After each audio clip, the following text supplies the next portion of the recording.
Sharia.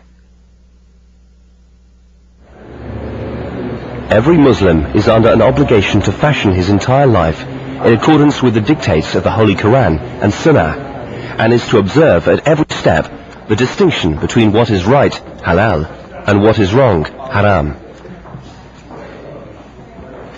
As man-made legal systems bind social codes of conduct in Western societies, so too Sharia law sets the guidelines in Islam. With high crime rates, broken homes, mental illness, chaos and confusion, so-called progressive, modern and enlightened man-made laws are questioned in Islam.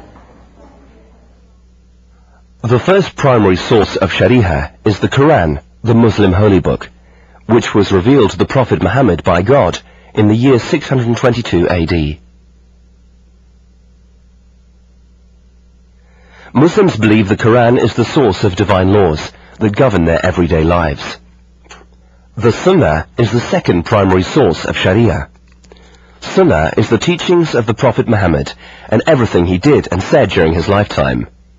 The Sunnah is considered to be the second source of Sharia after the Quran, and by no means less important. Sharia governs all aspects of a Muslim's life, from marriage to death, to education, to social security, inheritance, property rights, and even economic systems.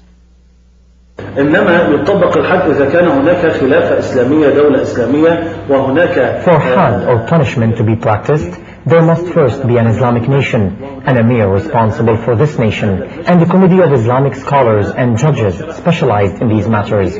They alone can decide whether had should be practiced. وجوبا للجرم الذي ارتكبه الإنسان. In other situations, ta'zir is applied, which can include lashes, imprisonment, a fine, or simply a warning. The word had, the translation of that in English would be capital punishment, right? Or corporal punishment.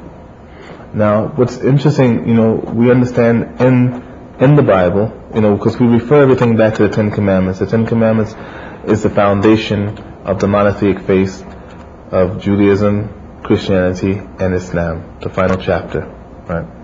And we refer back to the Ten Commandments, where it says, "Thou shalt not kill, thou shalt not steal, thou shalt not covet thy neighbor's wife, thou shalt not commit adultery."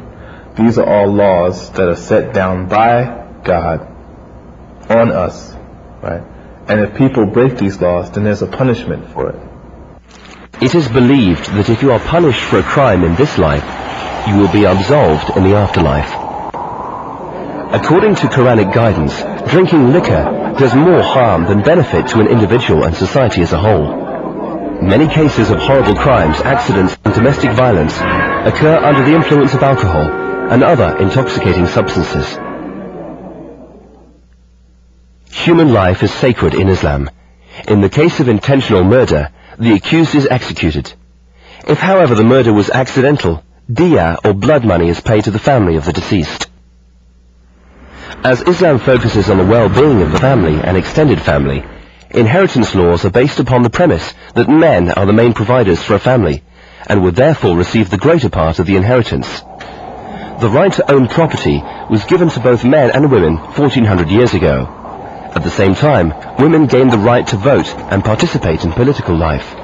Women have been able to vote on everything for 1400 years.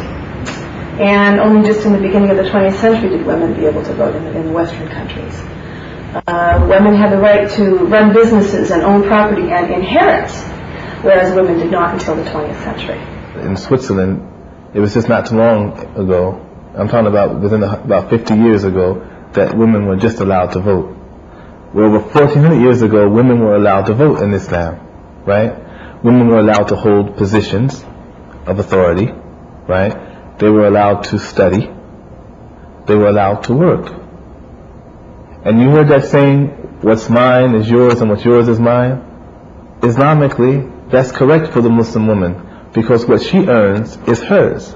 This is the one that I like the best, is women back then as well as today, whatever monies they keep, or whatever the monies that they make, they get to keep. They don't have to pool their income resources with the household.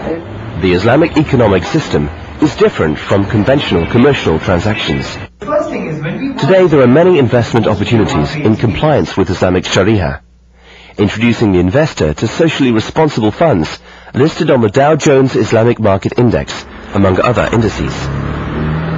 Some restrictions include companies producing, distributing or selling alcohol, pork or pornography, operators of gambling casinos and producers of gambling equipment, as well as financial investment institutions that invest in restricted companies.